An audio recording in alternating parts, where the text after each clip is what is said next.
Devant le grand jury d'RFM ce dimanche, Cheikh Oumar Anne, ministre de l'Enseignement supérieur, de la Recherche et de l'Innovation. Il est l'invité de Babacar Fall. Plusieurs sujets. L'enseignement supérieur post-Covid-19, le point sur l'orientation des nouveaux bacheliers, les infrastructures, l'élargissement de la carte universitaire, l'actualité politique et plusieurs autres sujets. Participez à l'émission en posant vos questions sur les réseaux sociaux avec le hashtag Grand Jury RFM. Cheikh Oumar Anne, ministre de l'Enseignement supérieur, face à Babacar Fall, le Grand Jury, dimanche 11h05 sur RFM. Bonjour à tous, bon dimanche, bienvenue dans ce nouveau numéro du Grand Jury de RFM. Attention, le coronavirus semble rebondir au Sénégal après des semaines d'accalmie. Une maladie qui a déjà assez éprouvé le pays, l'économie et le plan de relance de Macky Sall. Le budget 2021 du Sénégal, 4 589 milliards de francs CFA, une hausse de 373 milliards comparé à 2020. Le marathon parlementaire pour l'examen de ce projet de budget a débuté cette semaine à l'Assemblée nationale. Et notre invité, lui, il est passé hier devant les députés. Bonjour, cher Oumar Anne. Bonjour, Babacar. Bonjour, chers auditeurs. Babacar, j'ai beaucoup aimé votre introduction. Surtout le début, quand vous parlez du regain de la pandémie de la Covid-19. Vous avez dit attention. Et je pense que c'est le mot le plus approprié par rapport à cette situation en parlant aux Sénégalais. Parce que ça revient et on n'en a pas les capacités de résister. On n'en a pas. Et attention, parce que si on fait attention, on s'en sort. Parce qu'il est approuvé partout dans le monde que pour combattre la Covid-19, il faut le respect des mesures barrières. Porter les masques, respecter la distanciation sociale et prendre les mesures d'hygiène qu'il faut. Utiliser, se laver les mains régulièrement. Nous avons une bonne expérience. On est parvenu dans un premier temps à combattre cette maladie. On a baissé les bras. Ce n'était pas le bon moment.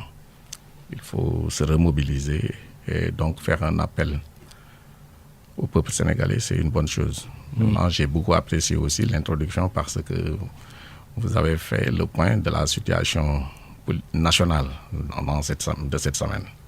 Alors, cher Oumar Anne, justement, le ministère de l'Enseignement supérieur, de la Recherche et de l'Innovation que vous dirigez se voit attribuer un budget prévisionnel de 450 milliards de francs CFA. Beaucoup de questions sur les chantiers et les défis qui vous attendent. Il y a déjà cette année 73 000 nouveaux bacheliers que vous dites vouloir tous orienter dans les universités publiques, vraiment. Oui, je reviendrai d'abord, Babacar, sur le budget. Vous avez parlé de 450 milliards. Ça, c'est les autorisations d'engagement du ministère de l'Enseignement supérieur. Vous savez, cette année, l'année 2021, le gouvernement du Sénégal a décidé d'appliquer, selon les recommandations de l'UEMOA, le budget programme. Cela veut dire que chaque ministre devient l'ordinateur de son budget. C'est la raison pour laquelle le ministre des Finances, en début d'exécution budgétaire, met à la disposition de chaque ministre les engagements par rapport au plan triennal d'investissement. Le programme porte sur 3 ans. Cela veut dire que les 450, c'est les engagements que je peux faire sur les 3 ans et qu'on peut débuter pendant cette année 2021. Par exemple, il m'est possible, dans le cadre de la construction d'une université, qui coûterait par exemple 30 milliards, d'engager 10 milliards cette année, 10 milliards l'année prochaine et 10 milliards l'année suivante. Ça, j'ai les possibilités de le faire en tant qu'ordinateur du budget. C'était du ressort du ministère des Finances. Maintenant, chaque ministre a les possibilités. C'est les 450 milliards. Mais la réalité du budget 2021 du ministère de l'Enseignement supérieur, de la Recherche et de l'Innovation, en termes d'engagement possible, autorisé, c'est 239 milliards et quelques. Maintenant, vous avez parlé des enjeux de l'Université du Sénégal. Aujourd'hui, les enjeux, il faut une nouvelle orientation. Vraiment, pour l'enseignement supérieur. À ce moment-là, il faudra certes, comme vous connaissez le milieu, il faut engager les concertations. Mais moi, en tant que ministre de l'enseignement supérieur, de la recherche et de l'innovation, je puis dire qu'il faudra qu'on s'adapte par rapport à la situation internationale, par rapport à ce qui se fait dans le monde, dans toutes les universités du monde, parce que le système universitaire est à la limite mondiale. Et les nouvelles orientations, c'est l'utilisation du numérique, numérique avec la mise à disposition pour les étudiants et peut-être même pour la communauté de cours en ligne. Notre système a démontré... Attention aux limites, la disponibilité, les équipements, l'accès. Ce qu'il faut reconnaître, ce n'était pas l'ancien dispositif. On va aller vers un autre dispositif. Il y a des choses qu'il faudra certainement démarrer. Il y a des choses qu'il faudra améliorer parce qu'on n'est pas parti aussi de zéro. Parce que, comme vous le savez, dans chaque université du Sénégal, il y a une direction des infrastructures et du système informatique qui existe déjà. Donc, il y a quelque chose. On a une gestion quand même numérisée des effectifs. On a une bonne partie dans certains établissements. C'est sur cela que vous vous basez pour dire on va orienter... Non, je vais en venir. On a une bonne expérience au Sénégal, l'Université virtuelle du Sénégal. Avec beaucoup de problèmes. On parlera de l'UVS d'ailleurs tout à l'heure. Avec beaucoup de satisfaction, Babacar. Hier à l'Assemblée, j'ai devant la représentation nationale fait l'éloge de l'Université virtuelle du Sénégal. En quelques années, l'université s'est positionnée comme la deuxième université du Sénégal. Et ça, c'est une dynamique nationale, mais c'est une dynamique qui va avec les tendances au niveau international. Elle sature avec son petit budget. Oui, il y a des problèmes de budget, mais c'est à notre portée. Il suffit que maintenant, on donne le budget approprié pour qu'on renforce les environ capacités. 5 milliards, c'est... Ils ont 5 milliards gérés directement par la direction de l'UVS. Au niveau du ministère de l'Enseignement supérieur, nous gérons la connexion des étudiants, nous gérons l'achat des ordinateurs. Tout ça regroupé, ça fait autour de 7 milliards. Mais je pense que c'est insuffisant réellement par rapport aux résultats que nous obtenons de l'UVS. Aujourd'hui, l'UVS est la deuxième université du Sénégal avec 35 000 étudiants. Et les premières promotions de l'UVS qui sont sorties sont parvenues à s'insérer dans le marché de l'emploi. Ils ont participé à des concours organisés au niveau national et international. Ils sont sortis parmi les premiers. Ils trouvent de l'emploi dans le privé et des emplois en relation avec la formation qu'ils ont fait. Parce qu'aujourd'hui, vous le savez, dans le monde aussi, c'est le télétravail. Donc, quelqu'un qui fait du téléenseignement, il a beaucoup plus de dispositions. C'est pourquoi M. le Président de la République a demandé à ce qu'on adapte le système en utilisant à la fois l'expérience de l'UVS, mais aussi les infrastructures qui existent au niveau de l'ADIE. Qu'on comprend, c'est qu'au Sénégal, pendant ces dernières années, le président de la République a fait... L'agence de l'informatique. L'agence de l'informatique. Est-ce que vous avez déjà fait le dispatching sur qui va où pour les 73 000 nouveaux bacheliers? Oui, pour les orientations, nous allons orienter tous les bacheliers qui en feront la demande parmi les 73 000 bacheliers. On a 69 000, 68 000 et quelques bacheliers qui en ont fait la demande. Aujourd'hui, par rapport à notre évaluation des capacités... Inscription en ligne, je le rappelle, via la plateforme. Oui, on a terminé l'inscription. Ils ont tous terminé la procédure de choix, de demande d'orientation. Ils ont fait les choix dans l'ensemble des universités, les ISEP et les BTS. C'est une nouveauté parce que le président de la République a ordonné à ce que tout ce qui est enseignement supérieur, même en termes de formation professionnelle, soit géré par le ministère de l'Enseignement supérieur, de la Recherche et de l'Innovation. Donc aujourd'hui, je peux vous dire qu'on a terminé le dispatching parce que c'est lundi qu'on commence les orientations. Cela veut dire donc qu'on a une maîtrise des capacités de chaque formation dans toutes les universités du Sénégal. Ainsi, on s'attend à orienter autour un peu moins de 25 000 à l'université Cheikh Anta Diop qui en avait reçu l'année dernière 24 000. Je rappelle qu'on a une augmentation de 20% des bacheliers par rapport à l'année dernière et c'est 20 000 bacheliers de plus. L'université virtuelle en avait reçu 10 000 étudiants. Il était prévu de leur envoyer 15 000. J'avais dit par rapport aux contraintes qu'ils avaient de limiter à 10 000. Cette année, ils nous ont présenté un programme d'investissement et d'amélioration de leur budget qui leur permettrait d'aller à 30 000 étudiants. Nous avons décidé de leur envoyer à peu près 25 000 étudiants, mais en finançant de façon conséquente la requête qu'ils nous ont présentée. Les autres universités se partagent le reste. Les autres universités se partagent le reste. Oui, mais il y a beaucoup de questions envoyées par nos auditeurs. Il y a 1300 bacheliers de 2019 qui n'ont jamais été orientés et qui attendent toujours. Qu'allez-vous faire pour eux? Oui, vous savez, quand on sort un chiffre, moi je voudrais bien comprendre d'où ça sort ces 1300. Depuis 6 mois, on me parle de 1300 étudiants. La première fois que c'est sorti, c'est une association de la société civile qui a sorti les chiffres. Le principal, monsieur le ministre, c'est qu'il y a des bacheliers de 2019. Non, il n'y en a pas. C'est pourquoi je réponds, il n'y en a pas. Et je vais vous démontrer qu'il n'y en a pas. Expliquez-nous alors. Alors voilà, c'est la première fois que c'est sorti. C'est Frappe, Pégase, je ne sais pas comment ça s'appelle, qui a sorti les chiffres. J'ai demandé à ce que m'on donne la base de données. Parce que le système d'orientation se fait sur la base de Campusen, qui accueille les étudiants qui viennent. Campusen.sn. Campusen, ça s'appelle Campusen. C'est la plateforme électronique. Oui, c'est l'adresse Campusen. Donc, chaque étudiant qui a le bac, qui va aller à l'université, être orienté. Depuis l'année dernière, nous avons dit que tout le monde sera orienté dans les universités publiques. Vient dans Campusen, crée un dossier, demande une orientation. La commission d'orientation nationale d'orientation en relation avec les différentes universités et établissements d'enseignement supérieur qui fixent les critères, procède à l'orientation selon les capacités définies. Et chaque étudiant compétit comme les autres pour avoir une place. Donc, comme vous comprenez, l'orientation, c'est une compétition. Ensuite, vous avez 18 options. On peut, dans un premier coup, vous orienter, par exemple, à votre 14e inscription.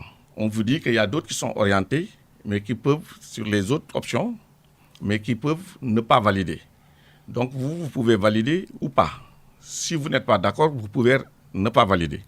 Mais il arrivera un moment où on vous oriente, c'est la dernière orientation. Vous ne pouvez pas aller au-delà. C'est votre orientation définitive. Si vous acceptez, vous validez et vous vous inscrivez. Si vous n'acceptez pas, vous sortez du système, vous sortez du concours. Mais on vous a orienté. Mais il vous revient maintenant, personne ne peut imposer à qui que ce soit d'accepter une orientation. Si vous ne validez pas, vous n'êtes plus dans le système.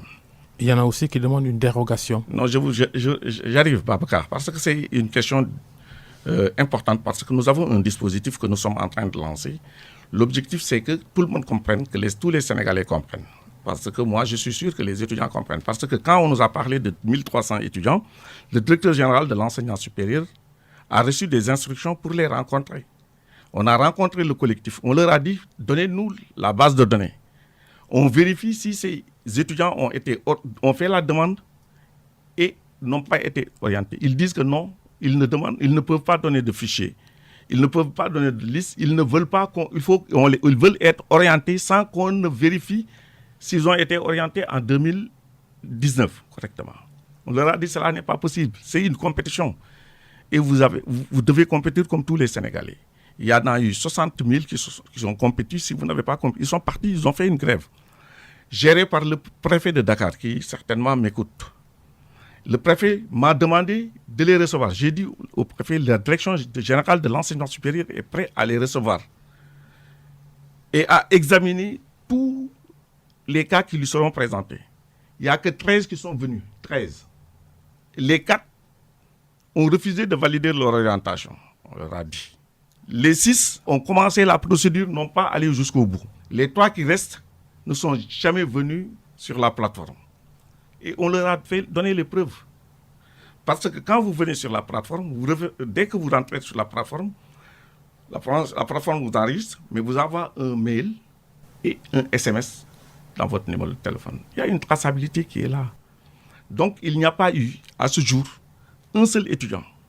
Et je prends un défi, quiconque dira le contraire. Un seul étudiant qui se présentera devant nous et qui justifie qu'il a fait la demande pour être orienté et qui n'a pas été orienté en 2019. Il n'y en a pas. On va revenir sur les orientations pour 2020. Plus de 73 000 nouveaux bacheliers. Vous dites que vous allez envoyer 25 000 nouveaux bacheliers à l'UCAD. Ces universités publiques sont presque toutes surpeuplées, alors que vous prenez l'engagement d'enrôler tout le monde. L'université Cheikh Anta Diop de Dakar, qui s'approche des 100 000 étudiants, pour être précis, on tourne autour de 80 000 actuellement, avec un déficit d'enseignants, d'amphithéâtres. Quand même, les cours se déroulent parfois sous des tentes.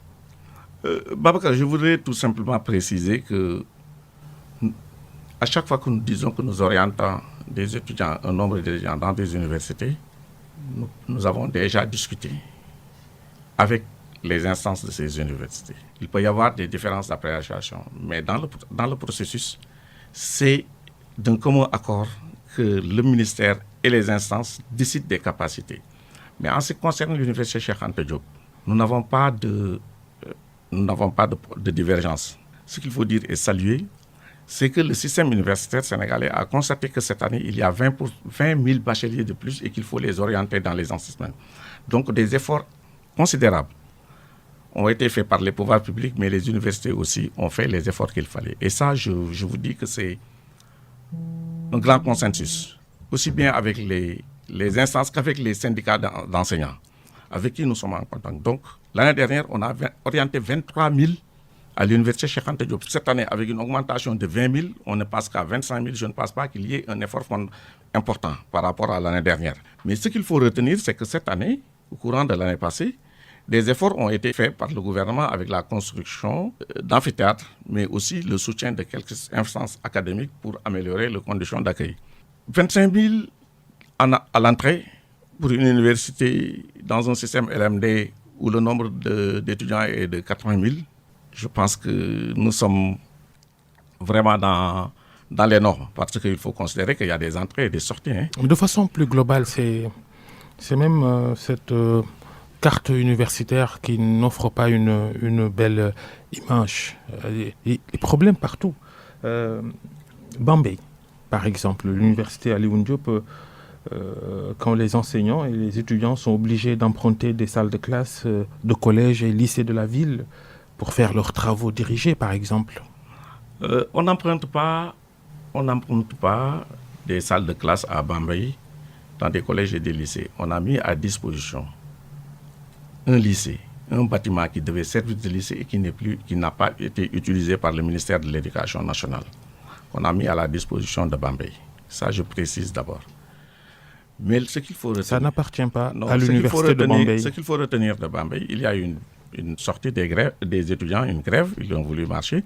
Mais en termes d'infrastructure, la seule demande qu'ils avaient au niveau académique, c'est la construction d'un amphithéâtre de 600 places. C'est la seule revendication. Et cela, c'est lié à quoi? C'est qu'à Bambey, il n'y a qu'un seul amphithéâtre de 500 places. Et que cet amphithéâtre est utilisé, a atteint les limites de l'utilisation. Il s'est posé un problème. Et c'est cette année que le problème s'est posé. L'année dernière, il m'avait demandé d'aller vers la construction de l'amphithéâtre. Ensuite, ils m'ont dit que s'il avait le lycée de Bambey, ça réglait leur problème. J'ai mis le lycée de Palais à leur disposition et on a équipé. Maintenant, la revendication se pose, mais il faut rappeler, on en prend compte, acte, on essaiera de résoudre les problèmes selon nos capacités, mais je rappelle que ça fait 2 ans, Bambey a réceptionné les travaux du PGFSUP, et c'est dans ces travaux qu'ils ont eu pour la première fois l'amphithéâtre de 500 places, dont on a parlé, et un certain nombre d'équipements. Vous avez, dans votre face-à-face avec les députés hier, pris l'engagement de régler tous ces problèmes d'infrastructure, d'achever les travaux de ces universités aussi en construction. L'université Amadou Mahtar de Diamniadio ou l'université El Hadji Ibrahima Niasse du Sine Saloum, une université qui s'étale sur 4 régions, Kaolack, Fatick, Diourbel et Kaffrine. À Fatick, par exemple, ce sont des images qu'on voit tous les jours.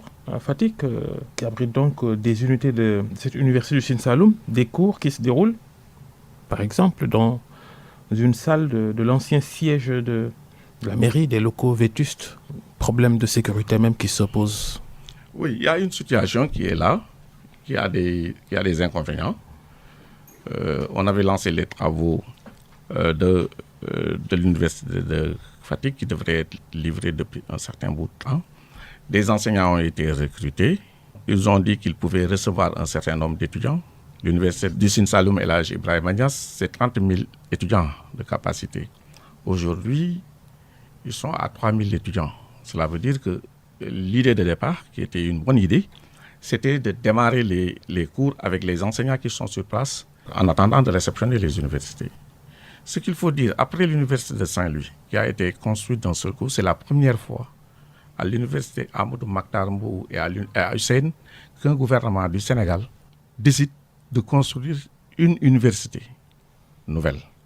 Toutes les autres universités ont été, soit on a pris des infrastructures qui étaient sur place, on a mis l'université et ensuite on a amené les équipements. C'était la première fois sur Hussein et sur Amadou Mahtar Mbow. Le projet est parti avec quelques difficultés dans la conception. Ce n'est pas de la part du gouvernement, c'est le gouvernement qui est en train de rectifier. C'est le gouvernement qui a engagé les sociétés dans les universités, qui étaient censées respecter les délais de construction. Oui, mais nous sommes dans l'espace universitaire. Nous sommes dans l'espace universitaire. Tout se fait avec les instances académiques sur université à un moment bien déterminé. Les entreprises ont projet du retard. C'est aussi la responsabilité du gouvernement. Oui, le gouvernement assume pleinement sa responsabilité. Mais dans la conception de l'université, on est allé sur un projet qui n'était pas viable. La preuve aujourd'hui, pour terminer cela, on est obligé de tout reprendre. Le gouvernement a appelé à une réunion avec les instances académiques pour reconsidérer l'université qui a été proposée.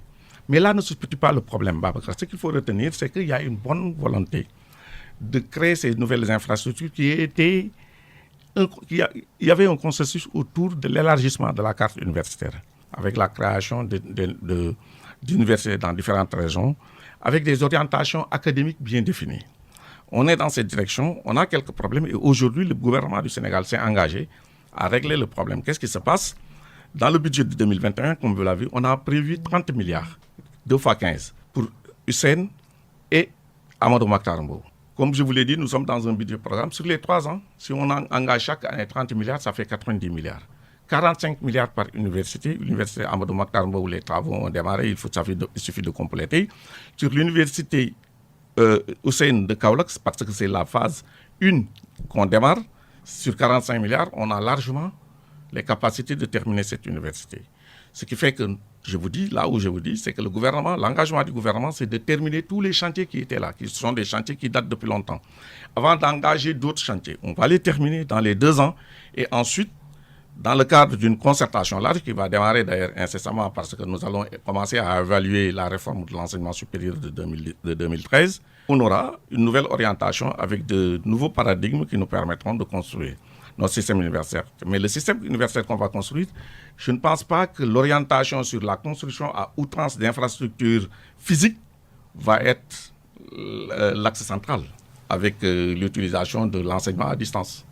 Ils nous en voudraient, si on ne parle pas les étudiants de l'université de Thiès, qui va d'ailleurs s'appeler Ibader Thiam et qui compte 6 000 étudiants avec là aussi un déficit d'infrastructures énorme, les chantiers au ralenti, aucune livraison depuis 5 ans. L'université de Thiès est obligée de dépenser 100 millions de francs CFA chaque année pour louer des bâtiments. Même le rectorat est allé louer un immeuble pour s'en servir comme siège. Assez symbolique de ce déficit de... Il faut avoir... Moi, je pense que c'est normal qu'il pose des problèmes sur cet angle-là. Mais sur l'université de Thiès, moi, je retiendrai que d'ici la fin de l'année, on va réceptionner le PGFSIP. C'est 4 milliards et quelques d'investissements. Il y a un avenant qu'on devrait signer de 600 millions parce qu'il y a des choses qui n'étaient pas prévues et qu'on va le faire. Mais ce qu'il faut dire, l'université de Thiès, ce n'est pas une nouvelle création. C'est une ancienne création qui était là, où il n'y avait même pas de locaux destinés à l'université de Thiès. Aujourd'hui, on a des locaux avec des infrastructures qui sont là, qui sont terminés à 95%. Ça, vous vérifierez, vous leur demandez les travaux. Ça va s'achever quand c'est... J'ai dit ça va s'achever d'ici la fin de l'année parce qu'en janvier, ces établissements vont y... Mais le problème à Thiès, c'est que ces infrastructures, l'orientation de Thiès, c'est une université technologique, scientifique. Donc, ces infrastructures-là n'ont pas de grande capacité d'accueil. C'est destiné à des écoles comme l'UIT, à d'autres UFR scientifiques. Mais on va aller dans une nouvelle orientation. Et la revendication aujourd'hui que j'ai eue de Thiès, qui émanent des instances académiques et des syndicats, c'est la construction de 2 amphithéâtres de 500 places. J'ai donné l'accord et on va construire ces 2 amphithéâtres. Et ça nous permettrait de régler les problèmes pour le moment en allant vers d'autres. Cela veut dire que moi, ce qui m'intéresse dans ça, c'est que aujourd'hui, ce qui reste, c'est à la portée du ministère de l'Enseignement supérieur. On peut le trouver dans le budget du ministère de l'Enseignement supérieur. C'est un pas important. Avant, les revendications, les demandes qui étaient, il n'y avait pas de solution possible. Ça n'existait pas dans le budget. Vous prenez l'engagement de tout finir? Non, j'ai pris l'engagement devant la communauté. Ils savent. En une année, on a construit beaucoup de choses. L'année prochaine, ils savent que ces revendications-là qui se trouvent qui sont posées dans ces universités à Bambey, à Thiès, à Ziguinchor. Ziguinchor, vous en parlez, c'est très bien parce que c'est un cas particulier. C'est un cas particulier, l'université. Oui, on reviendra là-dessus, mais j'ai dit... Une université qui a Ziguinchor, à Sansec, qui a les mêmes problèmes d'infrastructure que les autres, mais sur le plan pédagogique, pas de passage en année supérieure, une sorte d'année blanche qui ne dit pas son nom. Il y a de gros problèmes à l'université à Sansec, mais Ziguinchor, il faut le dire. Il y a des problèmes de grève des étudiants qui a duré sur une bonne période. Les enseignants aussi. Les enseignants aussi ont fait la grève, mais pas au même niveau que les étudiants. Il y a des filières qui ont terminé l'année en sciences, l'UFR sciences, santé, en l'UFR santé, ils ont terminé. Les autres, ils vont terminer avec beaucoup de retard, d'ici le mois de mars peut-être, mais ils vont terminer et redémarrer. Il y a eu des problèmes d'infrastructure. Ils ont fait des demandes. On a construit 3 amphithéâtres l'année dernière. On vient de terminer et de livrer 16 salles de cours et de TVD. Et l'année prochaine, on va redémarrer, c'est déjà dans le budget de 2021, les chantiers du PGF-SUP, qui à coup sûr permettront de donner à l'université Assane Seck de Ziguinchor une dimension pour jouer le rôle qu'on attend de cette université-là. Les problèmes, comme je l'ai dit, c'est des problèmes de déroulement normal des cours. La situation pédagogique où il n'y aura pas de... Personne ne passe. Non, ce n'est pas... Ça, ce n'est pas la réalité. Et cela veut dire que tout simplement leur année a été dépassée et enjambe l'année 2021. Mais ce n'est pas une année blanche ni une année zéro. À un moment bien déterminé, ça a été soulevé, mais les instances académiques ne sont pas allées dans ce sens-là, et le ministère aussi. Cheikh Oumar Anne, l'invité du grand jury de RFM cette semaine. La question des bourses, on y arrive. L'exemple des plus de 800 élèves professeurs de la FASTEF qui ne reçoivent plus de bourse depuis septembre et qui doivent aller en stage dans toutes les régions du pays. Je ne sais pas de quoi vous parlez, mais on n'a pas de problème de bourse avec les étudiants du Sénégal. Si c'est des étudiants de la FASTEF qui sont boursiers du gouvernement du Sénégal, gérés par le ministère de l'Enseignement supérieur, il n'y a pas de problème. C'est sous votre responsabilité. Oui, il n'y a pas de problème de bourse parce que vous savez, il peut y avoir des fonctionnaires qui sont sur place, mais les bourses des étudiants gérées par le ministère de l'Enseignement supérieur, ce qui est le cas à la FASTEP, il n'y a pas de problème de bourse. Les bourses au Sénégal, c'est des dépenses prioritaires. Les bourses des étudiants, c'est comme les salaires des fonctionnaires. Il ne peut pas y avoir de retard, même en cas de dépassement. Depuis septembre, ils disent qu'ils ne reçoivent plus. Oui, vous savez, l'année se termine en septembre. D'accord? L'année se termine en septembre, c'est une nouvelle année. L'année académique. Hein. Oui, l'année académique, les bourses, c'est d'octobre à septembre. C'est une nouvelle année. Et qui connaît le système universitaire, ils savent que les bourses, pour certains, on a payé, mais pour la majeure partie, c'est en décembre qu'on paye. D'accord? Je viens d'engager 6 milliards de bourses pour le paiement des mois de novembre, d'octobre, novembre et de décembre pour beaucoup d'établissements. Mais ça, c'est ce qui se fait depuis chaque année. Vous savez, s'il y a des retards sur le paiement des bourses des étudiants, c'est la rue qui le montre très rapidement. La revendication des étudiants de l'université Alioune Diop de Bambey ils exigent la création d'un master en développement durable. Allez-vous satisfaire cette revendication? Sur les masters, je voudrais être précis, très précis. C'est une décision de création de master, c'est une décision qui, à l'origine, vient des instances académiques. Sur la base de critères bien déterminés, nous sommes dans le système CAMES. Cela veut dire qu'il faut qu'il y ait des conditions qui respectent les critères du CAMES. Les critères du CAMES, c'est que pour encadrer un master, il faut être un professeur de rang A. Si les conditions sont réunies, l'Assemblée de département valide, passe à l'Assemblée de l'UFR, qui valide et qui donne à l'Assemblée de l'université. Le ministère de l'enseignement supérieur n'intervenant que pour donner son accord ou son désaccord. Au niveau de Bambey, pour ce que j'en sais, parce que je n'ai pas de courrier officiel, il y a eu l'Assemblée de département ou l'Assemblée de l'UFR qui n'a pas validé. Il y a eu, à ce que je sache, un débat sur la loi sur les universités sénégalaises qui doit être appliquée, qui ne dit rien sur les conditions d'ouverture par le respect de présence de rang A ou non, ou c'est les textes de CAMES qui vont être utilisés. Les textes de CAMES, c'est les textes du Sénégal. Hein. Le Sénégal est membre du CAMES. Et c'est le CAMES qui gère la carrière des enseignants. Donc si le CAMES dit pour organiser, il faut être de rang A, il faut être de rang A. Dans cette filière, il n'y a pas de professeur de rang A, à ce que je sache. Impossible de faire un master là, en développement durable alors. Impossible. Cette année, je voulais être précis, cette année, le gouvernement du Sénégal a dit à tous les chefs d'établissement, les recteurs, de lui faire le point sur les masters. Et après concertation, nous prendrons la décision parce que les masters, c'est une nouvelle formation. Ce n'est pas la continuité systématique de la licence. C'est de nouvelles formations. Et ce qu'il faut dire, il y a des filières qui, au départ, c'était des filières professionnelles. Il n'était pas prévu de faire des masters. S'il faut en faire, il faut créer les conditions d'abord. Mais on ne peut pas se rêver à dire qu'on crée des masters. Aujourd'hui, nous avons à peu près 11 000 étudiants en master au Sénégal. 11 000 étudiants en master. Et on n'a que à peu près 800 enseignants de rang A. Chaque enseignant de rang A gère à peu près 14 étudiants en master. Je ne vois pas des statistiques pareilles dans l'espace CAMES ni dans le monde. Donc, il faudra qu'on s'assoie et qu'on réfléchisse globalement. En tout cas, le gouvernement demande à ce qu'il y ait une corrélation entre les capacités d'accueil de master et les recrutements qui se feront. D'autant plus qu'un master coûte excessivement cher au gouvernement du Sénégal. En termes de bourse, un master, c'est autour de 700 000 francs par an par master.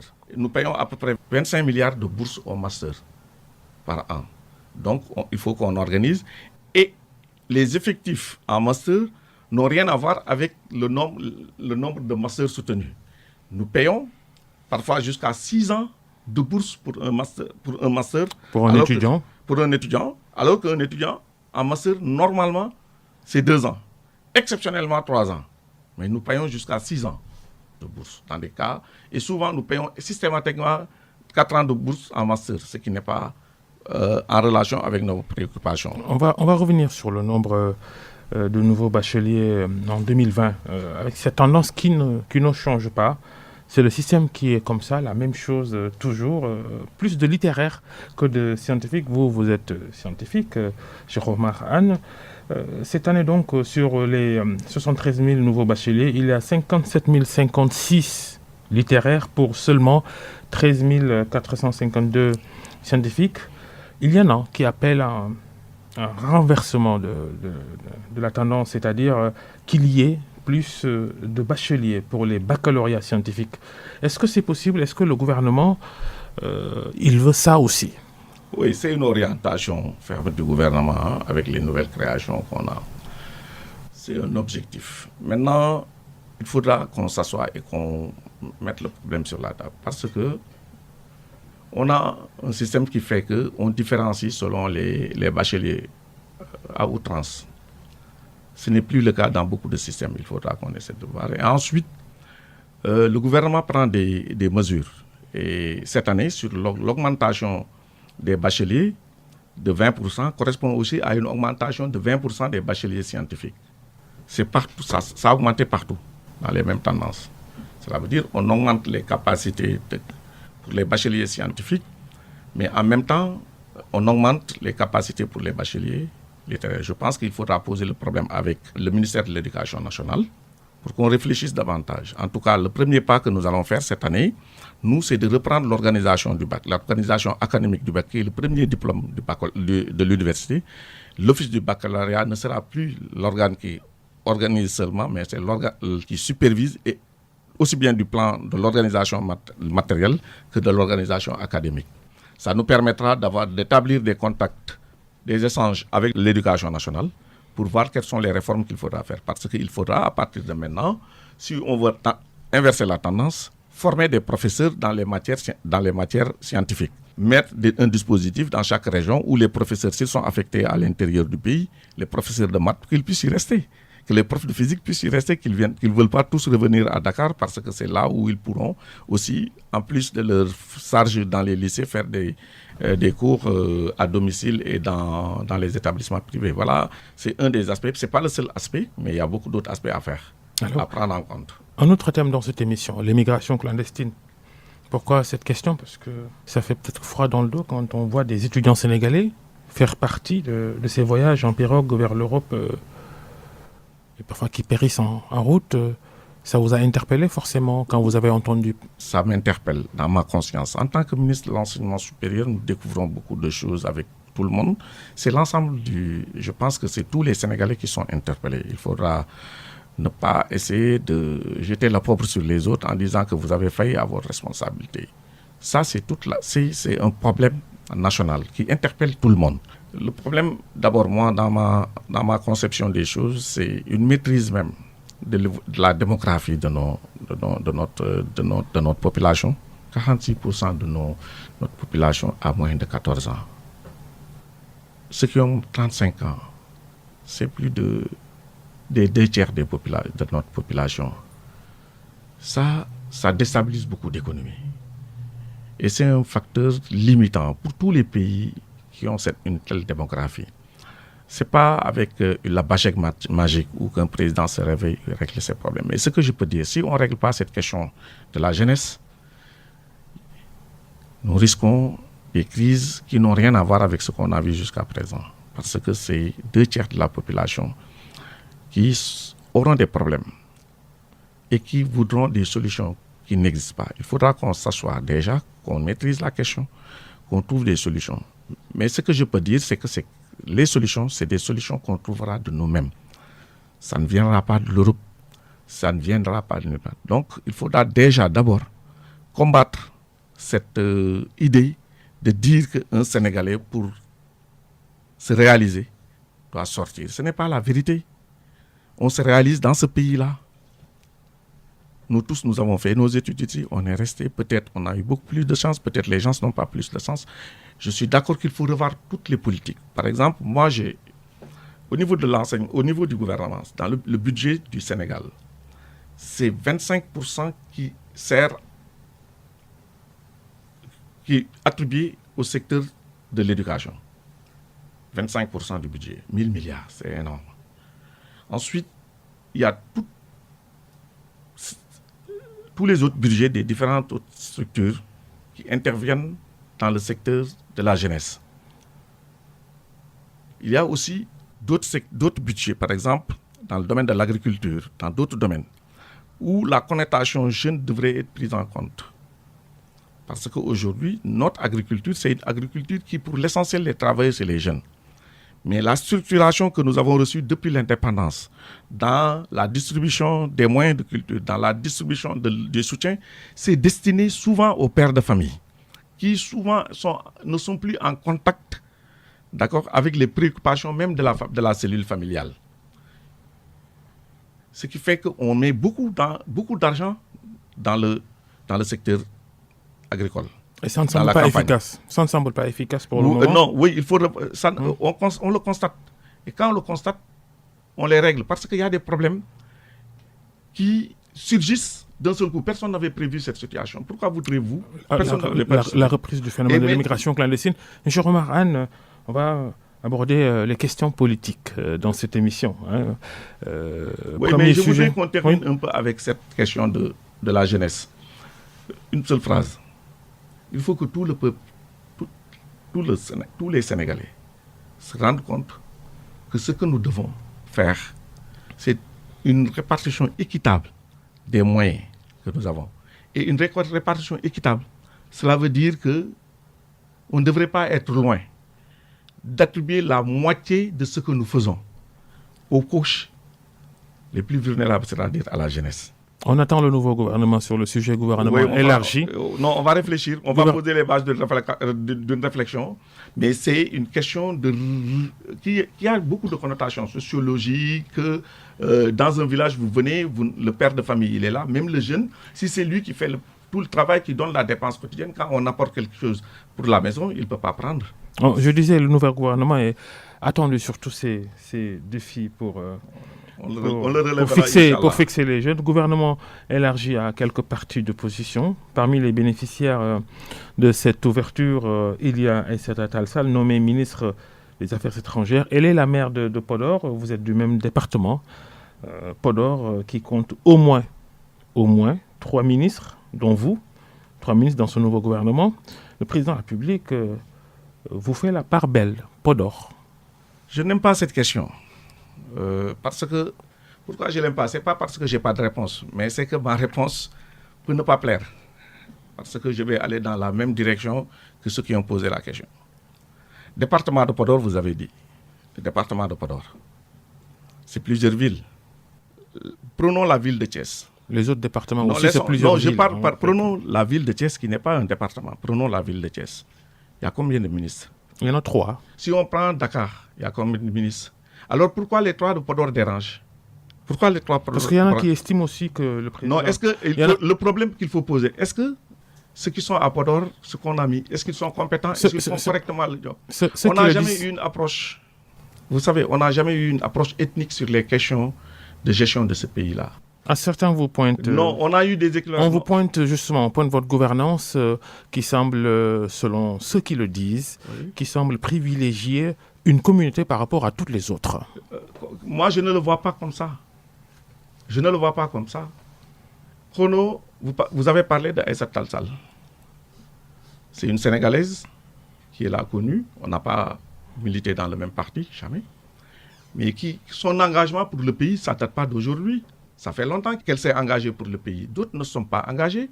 Est-ce que de par son profil, je parle de sa de son profil d'avocat, je parle de son profil de femme politique, je parle de son profil de femme impliquée dans la marche de ce pays, par la contribution intellectuelle et par l'engagement même physique. Est-ce qu'elle mérite d'être ministre? C'est la question qui doit être posée. Est-ce que dans le Sénégal d'aujourd'hui, on peut choisir Aïssata Tall Sall pour en faire un ministre de la République? Moi, je considère qu'elle le mérite et je m'en félicite. Abdoulaye Daouda Diallo, qu'est-ce que vous en pensez? Votre éternel ennemi dans le Podor. Non, on n'est pas des ennemis. On est dans le même parti, que je sache. On a été... Il est le maire de... Il est le maire de Boké Dialobé. Moi, je suis le maire de New. Votre collègue au gouvernement aussi. Oui. Mais prenons Abdoulaye Daouda Diallo. Abdoulaye Daouda Diallo, ça fait son engagement pour la politique, ça fait au moins plus de 20 ans. Est-ce que vous et lui, vous ne devez pas votre carrière auprès de Macky Sall, vous ne le devez pas justement à vos relations personnelles, amicales, profondes avec Macky Sall? Quoi? On doit à Macky Sall quoi? Cette carrière que vous avez auprès de lui, dans tous les cas, c'est Macky Sall, les charges publiques. C'est Macky Sall qui, par la volonté populaire, a la capacité de choisir les hommes à qui il a confiance pour conduire le pays vers les objectifs qu'il a défendus devant le peuple sénégalais, qui lui ont fait confiance, qui lui a fait confiance. Ça, c'est un.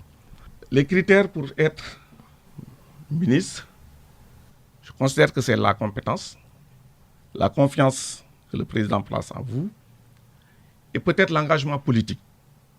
Peut-être on peut en tenir compte, ça peut se justifier, ou les compétences sans être un engagement.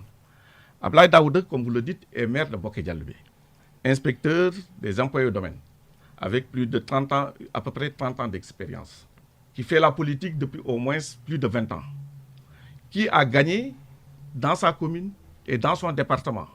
Et ça a été ici un critère qu'on a mis sur la table en disant avec ceux qui ont gagné qu'on va diriger.